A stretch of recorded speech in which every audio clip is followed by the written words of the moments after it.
Senhoras e senhores, sejam muito bem-vindos ao nosso podcast Pensamentos, Pitacos e Poesias. Este é o nosso primeiro episódio de 2024. A ideia é que toda quinta-feira você tenha um novo podcast e, portanto, este é o primeiro da primeira quinta-feira de 2024.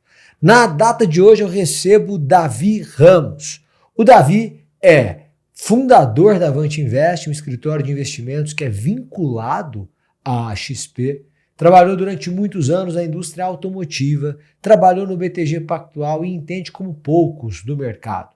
E é justamente sobre isso que eu vou conversar com o Davi na data de hoje, sobre mercado, perspectivas do mercado brasileiro, do Brasil, do ponto de vista da economia para 2024. Davi, seja muito bem-vindo, é um prazer ter você aqui. Samir, eu que agradeço, é um prazer estar aqui nesse podcast. Eu sei que você só recebe gente de peso aqui, então eu fico honrado com o convite. Vai ser um prazer bater um papo com vocês sobre esse próximo ano aí, o que a gente está olhando e esperando. Davi, então vamos começar diretamente, né? Quais são as perspectivas para 2024? Bom, sempre para que a gente olhe para o futuro, eu gosto sempre de olhar um pouquinho para o passado para a gente poder ter mais, vamos dizer, ser mais fiel aí ao que a gente vai ter nos próximos meses, né? Então, a gente olhando no passado, a gente pode entender um pouco o futuro, né? É óbvio que prever o futuro é uma coisa absolutamente impossível. O que a gente faz é se aproximar ao máximo possível do que a gente está olhando, né? Então, olhando para 2023, a gente começa o ano, né, no primeiro ano do governo Lula, com algumas agendas para poder resolver, né? Só que logo no primeiro mês que a gente achou que a gente ia conseguir ali fazer uma alocação muito simples em renda fixa, né? A taxa Selic estava em 13,75, então sem precisar tomar risco, com liquidez você tinha uma rentabilidade acima de 1%. Então a maioria das carteiras começaram a migrar para renda fixa, né? Então teríamos o ano relativamente tranquilo na renda fixa, porque a renda variável, a gente tinha realmente uma agenda para resolver até ela fazer sentido uma alocação maior, né? Só que logo dia 11 de janeiro a gente teve o rombo das Americanas, né? Vocês devem lembrar. 11 de janeiro? 11 de janeiro a gente teve o rombo das Americanas, que foi descoberto uma fraude fiscal, e a gente não lida como um erro, a gente lida como uma fraude mesmo, de quase 50 bilhões de reais. É uma fraude que fez com que as debêntures, né, da empresa entrarem em default, ou seja, em não pagamento, né? Então a gente viu bilhões de reais virando pó no mercado financeiro. Isso mexeu muito, tanto com a renda fixa, também com a bolsa, fez a bolsa cair. Até meados de março a gente teve esse problema. Então o ano começou realmente já no pior cenário possível. A gente não tem só obviamente, oscilações na bolsa, a gente tem também na renda fixa, né? Então, o ano começou já muito animado, vamos dizer assim, né? A gente fazendo realocação de carteira, tirando o risco, e de repente vem um risco como esse, que foi muito ruim para o mercado, né? O mercado como um todo sentiu, até títulos de outras empresas, né, que não tinham ligação nenhuma com as Americanas sofreram, né? Então, o ano começou já muito ruim para o mercado financeiro como um todo, né? Logo depois, o governo começou a trabalhar. Todo governo, na sua essência, ele precisa gastar dinheiro. Então, independente de posição política, direita, esquerda, o governo, a tendência dele é gastar dinheiro. Então, se a gente não tiver uma âncora fiscal, que a gente chama, ou regras para o fiscal, normalmente tem um resultado péssimo, né? E ali, dia 29 de março, o Haddad fez a apresentação desse arcabouço fiscal que ele chamou, que, assim, é incompleto, ineficaz, mas pelo menos a gente institucionalizou no Brasil de novo uma responsabilidade fiscal, né? Tá, então foi positivo. Sem sombra de dúvidas, a gente olha, inclusive, a resposta do mercado a isso, ali, depois do dia 29 de março, a Bolsa saiu de 90 e poucos mil pontos para próximo de 120 mil pontos em questão de 3 meses. Tá? Então ela subiu mais de 20% nesse período, como uma resposta ao arcabouço fiscal, na nossa opinião. Tá? É melhor ter uma regra ruim do que não ter regra.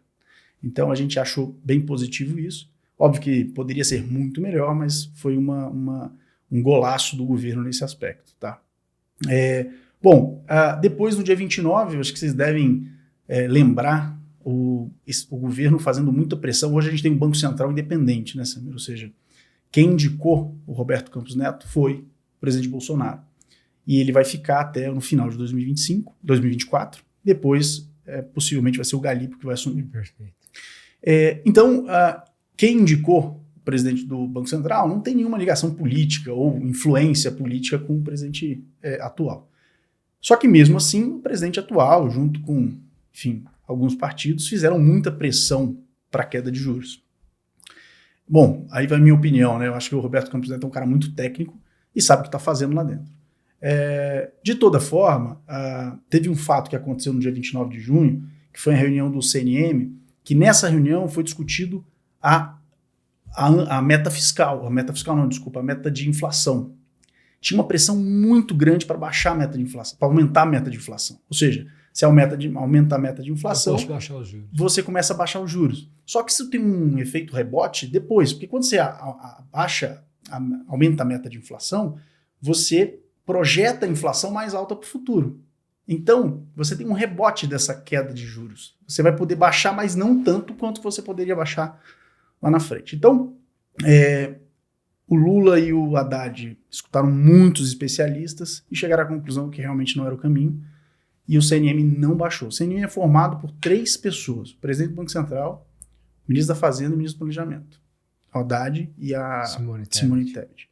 Ou seja, eles teriam voto para mudar a meta, mas não mudaram. Isso mostrou que minimamente a gente tem uma institucionalidade na questão... No atual cenário. No atual cenário de política monetária. Né?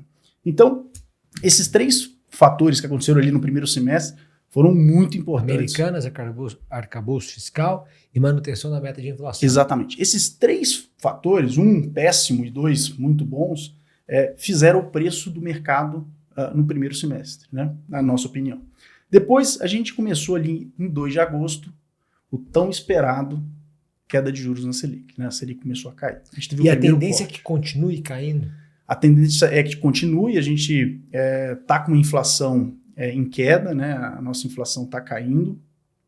Então, a gente acredita que a gente tem uma queda de juros até final desse ano de 2024, chegando aí na casa dos 9,5%. Tá? Okay.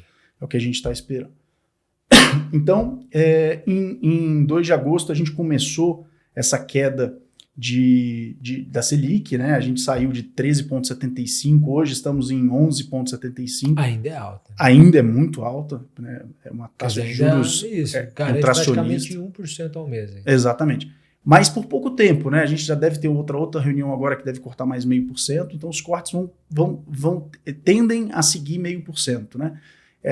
Existe uma ala da economia, de economistas que acham que vai acelerar para 0,75%, mas isso vai depender da inflação. Então, a gente acredita que isso não vai acontecer. Vai ser ali cortes de 0,5%. Tá? E aí a gente vai chegar ali na casa dos 9,5% no final do ano. Né? O que ainda é um juros alto. Né? A gente costuma dizer que o juros neutro no Brasil é na casa dos 8%. Né? Então, ainda é um índice retracionista. Né?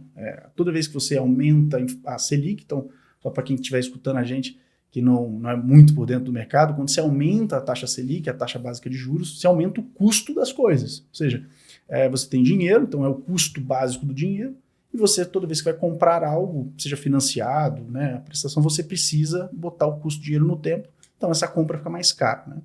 Então, você retrai a economia. Você diminui o consumo. Exatamente, basicamente isso. Tá? Então, e o que a gente aprendeu ali com a queda na Selic, né? Eu costumo dizer que a gente tem que olhar os fatos e aprender com eles. Né? Do ponto de vista de investimentos, é tomar decisões antes de acontecer. Depois que acontece, já está no preço do mercado. Então, quando você toma a decisão de sair da renda fixa e ir para a renda variável, antes de acontecer a queda, a gente sabia que ia acontecer, só não tinha confirmação, mas as chances eram muito altas, a gente reposiciona a carteira e vai para a renda variável. Quando você faz isso, você pega toda a primeira alta que você tem daqueles ativos, né, que são mais propícios a isso. Então, a gente tem que aprender. A gente não pode tomar a decisão depois do fato que aconteceu. A gente tem que tomar a decisão antes. Né? E óbvio que toda decisão tem um risco, então, porque pode ou não acontecer. Aí a gente vai nas que tem probabilidade maior de acontecer. Né? Então a gente aprendeu nesse fato essa questão. E por final, a taxa de juros nos Estados Unidos. Né? A gente chegou em 22 de outubro na maior taxa de juros dos últimos 15 anos nos Estados Unidos. É uma taxa de juros de 5 a 5,5%. Tá? É muito alta. Para dólar, então?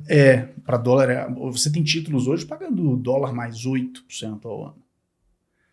É sensacional. Uma taxa de juros inimaginável. Inimaginável. A gente brinca, né? Você prefere IPCA mais 8 ou dólar mais 8? Eu prefiro dólar mais 8.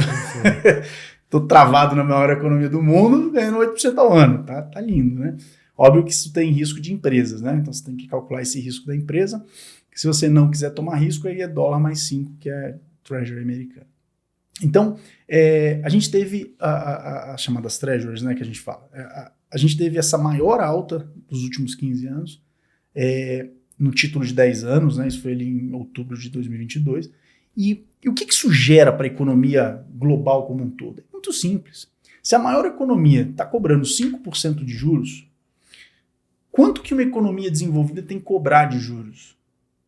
Então isso faz, a gente tem um relatório que a gente gosta muito que é follow the money, né? Siga o dinheiro que você vai saber onde investir. O dinheiro vai para a economia americana quando você tem taxa de juros alta. Né? O cara vai tomar risco para ganhar 10, se ele tem 100 risco, 5. Então o dinheiro muda de alocação. Né? Então isso fez preço no Brasil. Então se a gente olha, a taxa Selic no Brasil começou a cair, a Bolsa não reagiu, porque a gente estava na máxima histórica. A Bolsa Brasileira só começa a reagir no final de novembro, ou começo de novembro, quando as treasuries bateram o pico e começaram a cair. Porque o Fed falou que a gente tinha chegado no final do ciclo de alta de juros nos Estados Unidos. Né? Então, a gente espera, né, obviamente tudo isso pode mudar, mas a gente espera que não tenham mais altas nos Estados Unidos, porque agora a inflação nos Estados Unidos começa a cair. Então, a gente está esperando que a gente deve ter ali em final de março, a gente vai falar nas perspectivas, mas final de março, de maio, a gente deve ter queda de juros nos Estados Unidos. Primeiro corte. Queda de juros nos Estados Unidos é uma boa notícia para o Brasil. É uma boa notícia para o mundo, né? E para o Brasil, sem sombra de dúvidas. Porque, imagina, se a gente começa a baixar juros no Brasil, chega a 8%, 9%. E nos Estados Unidos você continua com 5%. Perfeito. Você tem uma disputa de dinheiro no mundo. Então, o dinheiro não vai ficar no Brasil, ele vai para fora. Então, isso é ruim para o nosso câmbio, isso é ruim, né? O dinheiro saindo do nosso câmbio sobe, isso aumenta a nossa inflação, isso faz nosso juros subir. Então, foi isso que a gente aprendeu com os Estados Unidos. Estados Unidos faz muito mais preço do que a nossa política monetária. Né? Então, a gente colocou que a nossa política ela é muito mais dependente da política monetária dos Estados Unidos do que a gente imaginava. Então, esse é seu balanço de 2023. Sim, teve outras sua análise, coisas. Né? Mas essa basicamente é a sua análise. 2023, em termos de economia brasileira, superou a sua expectativa? Superou as expectativas de todo mundo do ponto de vista de crescimento de PIB. Né? A gente tinha projeções que ia subir 1% e a gente subiu mais de 2% do PIB. Né? Então, a nossa economia ela está muito resiliente, principalmente por conta do agro. Né? O agro teve recorde de safra. Então, alguns fatores ajudaram isso. Mas, no geral, a economia ela está muito desacelerada em relação por conta da Selic. A Selic a 13,75 faz a economia... Eu costumo dizer que não é uma freada, é um cavalo de pau. Você sai de 2% para 13,75, essa foi a maior alta da Selic da história. Não em percentual final, né? Não, a gente já chegou a 14%, a 20% de Selic. Mas eu digo de variação. De 2 para 13,75 é uma variação realmente muito alta. Tá bom. Agora pensando em 2024. O que o sujeito que está lá, que ganha, sei lá, 10 mil reais por mês, e aí ele poupa 2, 3 mil, e ele quer pegar esse dinheiro, ele quer investir esse dinheiro, o que ele pode esperar do Brasil em 2024, na sua opinião? Lembrando que não é uma profecia, não, é uma visão de mundo. Sim. Existe uma frase do Pedro Malan que diz que no Brasil nem o passado é certo, né? até o passado é incerto, ele falou. Então, quem dirá o futuro, né, no Brasil? Então, a gente tem que tomar muito cuidado e seguir uma máxima do Warren Buffett, que ele diz que a diversificação é a proteção, a proteção contra a ignorância, né? Então, a gente precisa diversificar carteiras, porque se a gente apostar num único movimento, se esse movimento der errado, vai estar muito errada a carteira. E lembrando que investimento é formação de patrimônio, né?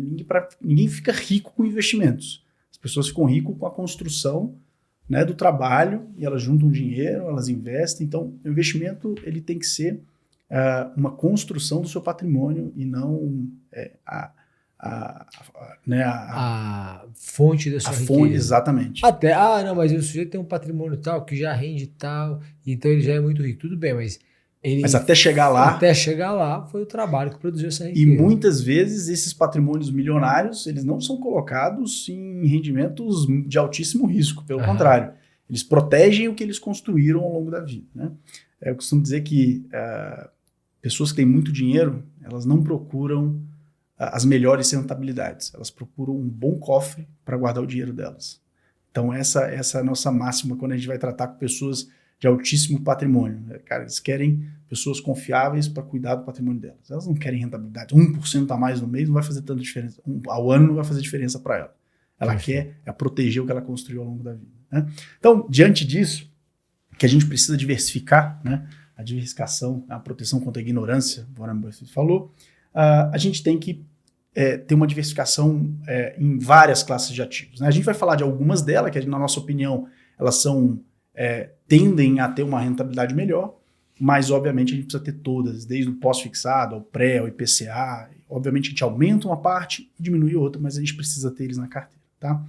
Bom, então quais são as nossas visões aqui, né, em relação a 2024? Né? Os juros americanos não devem subir mais, como a gente falou, né? A inflação cedeu bastante nos últimos meses e a gente deve ter aí, a partir de maio de 2024, já uma redução, isso que o mercado prevê. Então a gente vai sair de 5, um range lá, né, de 5,25 a 5,50, e a gente deve fechar o ano, a gente deve ter 4 cortes e chegar a 4,25 e 4,5. Ainda é uma taxa de juros muito alta para os Estados Unidos, mas a gente acha que isso vai acontecer. Então, diante disso, desse cenário, né, ou seja, taxa de juros no topo, espera cair. Onde que a gente coloca? Em renda fixa americana. Então, as rendas fixas americanas, elas são pré-fixadas na sua grande maioria, né? Então, você compra um título de renda fixa, você tem empresas brasileiras que emitem lá, você tem empresas americanas que emitem lá, e aí você compra esse título. Quando a taxa de juros começar a cair, esse título vai se valorizar, além, obviamente, do cupom que você recebe mensalmente, né? Mensalmente não, lá eles pagam semestralmente. Então você tem chamado de bonds, né? Bonds americanos. Então essa a gente acha que é uma boa alocação. Obviamente precisa ser uma alocação diversificada de emissores, vide americanas, né? Então a gente costuma dizer que a gente pode colocar ali até 3% do patrimônio em cada um dos emissores, tá? Não mais que isso. Porque se você tem um default, você vai perder 3% do seu patrimônio. É ruim, é doloroso, mas você recupera no ano. O problema é quando você coloca mais. Se você coloca 10%... Então são 3%. O sujeito tem... Do patrimônio líquido, né? Tudo bem, assim. Ele vai investir $100 mil. Então ele teria que colocar $3 mil por companhia. Exatamente. Mais ou menos isso, tá? Então, juros americanos não devem subir, então a gente acha que a alocação em títulos americanos, na renda fixa americana, é muito bom, tá? A gente não está apostando muito em ações americanas, apesar, o S&P subiu ano passado. O que subiu ano passado, 70% do S&P foi empresas de tecnologia. A Amazon, Apple, ou seja, Microsoft, essas empresas subiram muito e aí fizeram o índice subir. As empresas de consumo, elas mantiveram mais ou menos de lado, ou subiram um pouquinho a coisa. Então, a gente acha que o mercado americano vai começar a se sentir agora, do ponto de vista porque juros altos realmente trava a economia, você diminui o lucro. E aí mas diminuindo os juros nos Estados Unidos, a tendência não é que o próprio americano, então, vá mais para a Bolsa de Valores? Mas a partir de maio. Ok. Agora, você tem a gente vai ter ali uns 5 meses de retração forte, né? Já estamos há 2 meses de retração forte na economia, e agora mais 5 meses. E isso coloca a eleição no colo do Trump ou é impressão minha? O Trump, ele... É muito forte uma afirmação dessa. Mas a retração econômica tem impacto no governo. Sem sombra de dúvidas, né? Igual aconteceu no Brasil, a gente teve uma retração na economia por conta da Selic, e isso obviamente afeta, né? A inflação alta, eu costumo dizer, né? Se a gente olhar o passado, os presidentes que não caíram por corrupção, caíram por inflação alta. Então o que derruba presidente é inflação alta e economia ruim. Nos Estados Unidos está assim, inflação muito alta, então teve que subir juros. Então, inflação alta, tira o poder de compra do consumidor. Juros altos, faz o cara pagar mais altos juros, ou seja, só notícia ruim. Então, para o americano que está acostumado a ter juros zero, comprar carro muito barato, é muito ruim esse cenário. Então, o Trump ele está liderando nas pesquisas, mas eu acho que não é assim, é difícil prever isso, mas eu acho que ele ainda vai ter algumas barreiras pela frente, inclusive judiciárias, né? Jurídicas, né? Eu acho que as barreiras jurídicas vão desaguar na Suprema Corte e a Suprema Corte deve votar favoravelmente a ele, porque a maioria da Suprema Corte nos Estados Unidos é conservadora. Eu acho que tem esse ponto. Mas claro que não dá para saber. Um caso, quer dizer, uma coisa estoura aqui em fevereiro do Trump e ele está fora da eleição.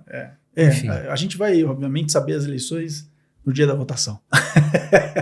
Mas assim, há um cenário incerto, né? Sem dúvida, há um cenário incerto, e eu acho que assim, isso, sem sombra de dúvidas, vai fazer preço esse ano.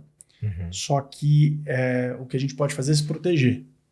A renda fixa é uma proteção a isso. Tá? A bolsa não é proteção a isso. Bolsa realmente é um pouco mais arriscado nesse aspecto dos Estados Unidos. Taxa de juros muito alta, as empresas diminuindo lucro por conta disso, valuation delas caindo, bolsa tende a cair.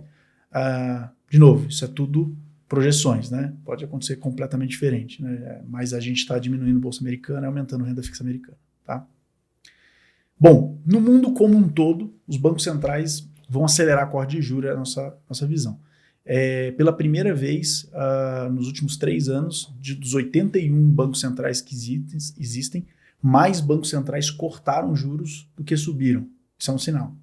Então, quando o Banco Central corta, teoricamente ele está começando um ciclo de queda. Isso é muito bom para a economia global como um todo, porque você teve... Foi um problema comum de todas as economias. Todo mundo passou pela pandemia, então todo mundo teve uma política expansionista e todo mundo teve uma política fiscal também mais agressiva. Então, isso fez com que todas as economias tivessem inflação. Até os Estados Unidos, que tinha inflação baixíssima, teve inflação. Então, isso tudo gerou uma inflação global que fez os bancos centrais aumentarem juros. Então, se agora a maioria dos bancos centrais está cortando juros, isso é uma tendência clara de que a gente deve ter a economia acelerando daqui para frente. Tá? Então, a gente acha que isso. Outra coisa, aumentam os sinais de fraqueza nas economias globais. Isso é mais um sinal de que os bancos centrais vão começar a cortar juros. Mas tem um ponto aqui importante. Teoricamente, com a queda de juros, você tem uma aceleração da economia, certo? Só que não está acontecendo isso na prática, porque os gastos do governo e a redução da atividade econômica acabou vindo atrasado nesse ciclo. Então, a gente está baixando os juros e a economia não está acelerando. E isso é um problema muito sério, que a gente chama de estagflação, né? Mas isso ainda não acontece no Brasil. Não, no Brasil a gente ainda não sabe, né? A gente está baixando os juros. A gente está baixando os juros. Teoricamente, daqui para frente a economia deve acelerar. A não ser que o governo sobe muito os gastos, que é o que está acontecendo. Subir os gastos. Aí a gente vai ter um problema. A gente não deve ter aceleração de crescimento. A gente não deve ter aceleração de crescimento. A gente não deve ter crescimento. A gente só vai controlar a inflação. Controlar a inflação e não temos crescimento. Aí a gente vai ter que tomar outras medidas. Mas no mundo, a estagflação tem ocorrido. Ainda não, mas a gente prevê que só a queda na Selic, né, na taxa básica de juros, não vai ter crescimento. Tá? Porque, enfim, essa é um pouco da nossa visão. Bom, juros no Brasil deve continuar caindo, né? Como a gente falou, deve chegar aí na casa dos 9, 9,5. A gente está prevendo 2024, 9,25, 2025, 9 e 2026, 8,75. Então, a gente deve ter cortes pontuais depois ali, 1 ano depois, 2 anos depois. Tá? Bom, nesse cenário, olhando para o Brasil, então, nos Estados Unidos a gente está colocando renda fixa, né, nas carteiras, renda fixa americana. No Brasil, lá nos Estados Unidos a gente tem mais pré-fixado, tá? Aqui no Brasil a gente tem 3 classes de ativos principalmente. Que a gente tem o pós-fixado, que é atrelado ao CDI. A gente tem o pré-fixado, que é uma taxa pré determinada no começo do contrato. E a gente tem uma taxa inflação mais, PCA mais. Essas taxas são completamente diferentes, apesar de ser a mesma classe de ativos. A renda fixa, um crédito privado, a debênture, tem essas 3 classes de ativos. E elas são realmente diferentes. A pós-fixada acompanha o CDI. O pré, você tem aquela taxa. O IPCA+, ela é controlada pela inflação. Então, nessa aqui, você sabe exatamente quanto vai dar no pré. No IPCA+, você tem uma taxa pré que você sabe quanto vai dar, só que o IPCA você não sabe. Você tem uma projeção de quanto vai dar aquele título. Então, a gente está olhando para os títulos pré e IPCA+. Por quê? Porque o pós-fixado, com a queda de juros, ele vai cair junto com a queda de juros. Ou seja, se a Selic cair e chegar a 9%, o pós-fixado vai render na casa dos 9% ao ano. O pré não. Se eu travo a taxa hoje do pré-fixado, eu vou carregar essa taxa até o vencimento do título. Então, se eu pego um título de 5 anos, 4 anos e levo até o vencimento a Selic vai estar 8% e eu peguei uma taxa 12%, 13%, 14%, dependendo do emissor, né? Então, o pré-fixado para nós a gente enxerga como um pouco melhor e o IPCA mais também, tá? Desses 2 títulos, se a gente for olhar, né, a gente tem uma média dos últimos 5 ciclos de queda de juros, né? Só para você ter uma noção. O CDI, né, o pós, ele rendeu na casa dos 10,4%. Isso nos próximos 12 meses do início do ciclo de juros. Se a gente pega o IMAB, que é um índice, que é IPCA mais uma duration de 10 anos, a gente vai ter 18% de rentabilidade. É uma rentabilidade muito maior do que esse título pós-fixado, tá? Então a gente está indo para essa classe de ativos. Fora isso, a gente também está olhando multimercados, é uma tendência positiva. O multimercado é aquele fundo para pessoas não tão agressivas, mas também não tão conservadoras, que estão no meio do caminho ali, moderadas, né? Mas é uma renda variável. É uma renda variável, porque ela, obviamente... Eu costumo dizer que até renda fixa é renda variável, né? Porque ela varia também, né? Então, se você tem ali um IPCA+, a marcação a mercado, se você sair antes do vencimento, você vai ter uma variação num título de 50 anos, que é 50 anos, não, numa NTNB 2055, por exemplo, vencimento em 2055, você vai ter volatilidade de bolsa, mesma volatilidade. Então, é um título, teoricamente, conservador se você levar até o vencimento. Se você sair antes, na marcação a mercado, é um título muito agressivo, né? Então, nos multimercados, a gente acha que a tendência é positiva. Também, a gente fez um estudo, nos últimos 4 ciclos de corte de juros, a rentabilidade média desse índice, né, que é o IHFA, ele rendeu 163% do CDI, na média. Então, se você pega fundos que fogem da média, fundos muito bons que a gente acompanha, a tendência é dar mais do que isso. Então, a gente está olhando isso também. E ações e fundos imobiliários também é positivo, porque com queda de juros, os ativos de renda variável tendem a se valorizar por uma questão de fluxo de caixa. A empresa, o valuation dela é feito por fluxo de caixa descontado. Então, se a taxa Selic cai, o desconto fica menor. E esse é o primeiro ponto. O segundo ponto é que todas as empresas têm dívida, a maioria das empresas. E essas empresas pagam dívidas normalmente pós-fixadas, os juros caiu, elas pagam menos juros, lucram mais, o valuation aumenta. Então a gente está olhando basicamente para isso ali. Então, resumindo, é isso, assim, do que a gente está olhando para 2024. Tá? Perfeito. Então, assim, só para a gente... É um cenário aparentemente tranquilo para 2024. Né? Eu gosto de pensar o seguinte, eu fico imaginando um podcast gravado em janeiro de 2020, pré-pandemia, e as pessoas... Cristo Redentor decolando de braços abertos. Não, e as pessoas fazendo as projeções para 2020 e logo em fevereiro ele ia estourar a pandemia e tal, e mudaria tudo. Mas a priori é um cenário tranquilo. Então, assim, para fins de Brasil, acho que a gente não, mas eu acho que quando há uma mudança de governo, sempre há um receio do que o governo vai fazer por conta do poder de governo. E aí, apesar do discurso, me pareceu que o governo foi mais equilibrado do que se imaginava do ponto de vista da economia. Quer dizer, o arcabouço fiscal, uma preocupação do ministro da Fazenda em déficit zero para 2024. Não sei se vai ter esse déficit zero, mas eu escutei um dos sócios do BTG dizendo, se não for zero, mas se for 0,5%, assim, né, já o mercado já não vai se assustar tanto como se assustaria, mas você vê um esforço. Então eu acho que como será o governo, agora a gente já consegue prever, né? Sem dúvida, assim, a gente na verdade, até o mercado falava, assim, a gente já conhece o governo, a gente já sabe quem é o Lula. Uhum. O Lula a gente teve 8 anos. Mas o Lula 3 não é muito diferente do Lula 1 e 2? Sim, mas eu acho que se for... Economicamente, eu acho que pouco, assim, e ele tá pegando um cenário que a gente teve um cenário, vamos lá, similar no primeiro mandato dele, que foi o boom das commodities. A gente está tendo agora vamos dizer assim, o boom do ciclo de juros caindo, né? Isso estimula a economia como um todo. Então, o Brasil se beneficia disso, né? Obviamente, se beneficia a China, os Estados Unidos voltando. Então, a gente tende a se beneficiar desse boom. A gente é muito dependente, né, das economias globais. Então, eu acho que assim, o momento é muito bom para o Lula. Essa é a grande verdade, né? Assim, economicamente falando. Óbvio que a gente tem problemas, né? A nossa relação dívida PIB, né? Ela subiu esse ano está fechando em quase 77%. Ano que vem a previsão é 79,6%, em 2025 80%. Vai ser a maior, tirando o ano da pandemia.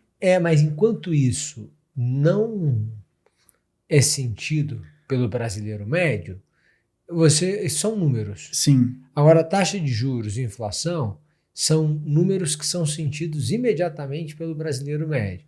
Agora, o percentual que isso compromete o endividamento em relação ao PIB, enfim, eu acho que isso não é percebido ou imediatamente, digamos assim. E quando é percebido, já passou. Concordo plenamente. E eu acho que o grande problema que a gente vive no Brasil é os nossos constantes voos de galinha. Né? E por que isso acontece? E por que isso é muito ruim? A gente que é empresário, você é empresário, eu sou empresário, a gente olha um projeto de 10, 15, 20 anos. Né? E quando a gente não consegue ter essa estabilidade na economia, os nossos investimentos vão diminuindo.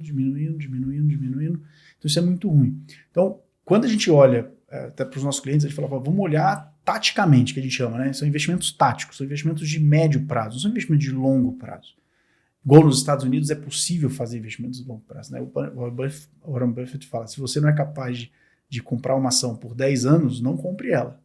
Então você tem realmente um cenário muito de longo prazo, que é uma economia muito estável. No Brasil, existem 2 tipos de PIB. Existe o PIB potencial e o PIB real. Né? O PIB potencial basicamente é a oferta. Tá? Para o público em geral, é oferta e demanda, literalmente isso. Então, quando você tem uma aceleração da economia e o PIB sobe, mas o PIB potencial não sobe, o PIB potencial é crescimento populacional mais produtividade. A nossa população, você sabe qual é o crescimento da nossa população? Não. 1% em média nos últimos 5 anos. Então, a nossa população não tem crescido. Tem crescido muito pouco. Cada vez as pessoas têm menos filhos. Você fala muito disso, né? Cada vez as pessoas estão tendo menos filhos, tendo menos responsabilidades, e isso é muito ruim. É muito ruim economicamente. Muito ruim. Então, você tem esse ponto. E o outro ponto é da produtividade. Produtividade vem através de investimento. Tá? Então, se você não cresce o seu PIB potencial, quando o seu PIB real cresce, você gera o quê? Inflação. Então, você tem que subir juros de novo. E você tem um outro ciclo péssimo de desaceleração econômica. Então, só existe uma forma então, o povo tem que fazer filho no país. Também, tem que fazer filho também. Você vê, a China cresceu muito rápido porque a população da China explodiu. Você sabe que eu tenho um dado da China que é o seguinte, para você pensar nessa questão da inteligência artificial e os seus impactos. Né? Então, tecnologia. O Brasil forma por ano 60 mil programadores. Os Estados Unidos formam por ano 600 mil programadores. 10 mais. A China forma por ano 4,7 milhões de programadores. Então, esse boom populacional não é só mais gente para comer, mas é gente para produzir. Então, é população e produtividade mesmo. E como população é poder, né? O JP da Hotmart que usou essa expressão. População é poder. Sim. Você vai pegar as economias do mundo, quer dizer, você vai pegar a China, pega a Índia, é população. No fritar dos ovos é população. A China tentava restringir há uns anos o número de filhos por habitante, tirou isso, porque viu que o negócio é ter gente. Mais gente trabalhando, mais gente consumindo, mais gente produzindo. E aí, se a gente não tem um incremento populacional, começa a ficar preocupante a situação econômica. Né? Vide Europa, né? Vide Europa, vide o Japão, né? Que não cresce. Então, eu concordo nesse ponto aí, tem que aumentar. Então, no Brasil, a gente tem esse problema. Só para você ter noção, o nosso PIB potencial, né, ele está estagnado há mais de 10 anos. Por quê? Porque faltam investimentos na produtividade e falta também crescimento populacional. Esses são os dois pilares que fazem esse crescimento. Então, de fato, é preocupante. Então, quando a gente olha para o longo prazo no Brasil, a gente não está fazendo mudanças estruturais. A gente teve agora a reforma tributária, que igual o arcabouço fiscal é melhor ela do que sem ela. Bom, a gente está modernizando uma legislação tributária de décadas, né? Então, eu acho que assim, é melhor ela do que... só que vai ser assim, o resultado não vai acontecer agora. São 5 anos se preparando para a implementação dela. Tem muita coisa que vai ser regulamentada depois. Então, essas mudanças elas são muito importantes. No Brasil, infelizmente, elas acontecem de forma muito lenta. Então, isso só reforça a nossa capacidade, a nossa necessidade de investir em outros mercados. Por que você, hoje, tendo acesso, e hoje você tem acesso a investimentos no exterior de forma muito simples e rápida e fácil, por que você vai investir todo o seu patrimônio no Brasil? Independente do seu perfil. Eu sou conservador, beleza. Lá tem títulos de renda fixa. Então não faz sentido. O Brasil é menos de 2% de todo o mercado financeiro mundial. Ou seja, se você fosse um investidor global, você botaria só 2% do seu patrimônio investido no Brasil. Por que você vai deixar 100% do seu patrimônio investido no Brasil? Não faz o menor sentido. E olhando do ponto de vista de câmbio, esse ano a gente pode ter uma surpresa no câmbio, sabe? A gente tá, assim, tem as projeções de câmbio, né? Do Fox é 4,80, mas se assim, a gente tiver uma mudança na taxa de câmbio para 2023, 4,90, para 2024, 4,80. A gente está fechando em 4,90, fechou 4,90 esse ano e vai fechar em 4,80. Mas o câmbio é muito difícil prever. Mas se acontecer alguns gatilhos, a gente pode ter câmbio abaixo pode testar R$4 esse ano. Isso é ruim para as importações, aumenta a importação, mas no longo prazo o investimento em dólar se mostrou nos últimos 20 anos muito bom. Então a gente tem que ter um patrimônio dolarizado, sem sombra de dúvidas, uma parte do seu patrimônio em dólar. É proteção. Dólar a gente encara não como só investimento, mas sim proteção do seu poder de compra global. Então, a gente acha que é muito importante. Isso só reforça essa questão. Davi Ramos, essas são as perspectivas, ou seja, continuar um pouco conservador, um pouco correr alguns riscos, depende do perfil. Meu perfil é um pouco mais conservador, como você disse. Eu prefiro proteger aquilo que eu vou fazendo, trabalhando, enfim. Mas é isso. Considerações finais. Fique à vontade. Bom, primeiro agradecer aí a oportunidade da gente falar. Todas essas informações que a gente levantou, só fazendo um pequeno disclaimer. Onde as pessoas te acham? No Instagram? Onde? Me acham no Instagram, Vant Invest, que é o nosso escritório, e no meu pessoal é Davi_Ramos. Mas só fazer um rápido disclaimer, essas informações, todos esses dados, né, que a gente pega da XP, então são da nossa casa de análise, a XP, né, nossos analistas que trazem esses dados, e a gente só replica eles aí, depois a gente estudar eles, né? Mas considerações finais, assim, do ponto de vista de investimentos, eu acho que a diversificação realmente é muito importante. A gente tem perspectivas boas para o ano que vem do ponto de vista interno e externo, mas a gente tem que ter cautela. Vide guerras aí que surgiram de repente, né? Óbvio que essas guerras não fizeram tanto preço no Brasil e Estados Unidos, fizeram mais preço na Europa, principalmente a guerra da Ucrânia, por conta de energia. Mas a gente acha que a gente tem que sempre seguir essa diversificação para poder ter uma carteira balanceada. Então esse é o nosso recado, que todo mundo tenha muita saúde em 2024 aí, e que a gente esteja junto muitas vezes, estou à disposição. Muitíssimo obrigado, obrigado a você que nos dá a honra neste primeiro podcast de 2024, Pensamentos, Pitacos e Poesia.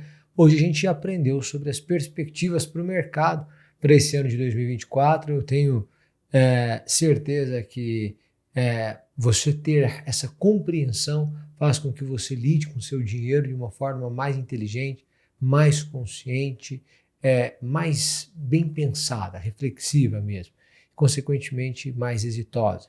Muito obrigado pela sua presença, pela sua audiência. Envie este podcast para alguém ouvir ou assistir também. Davi, muito obrigado, um grande abraço e até a próxima. Valeu, Sam, até a próxima.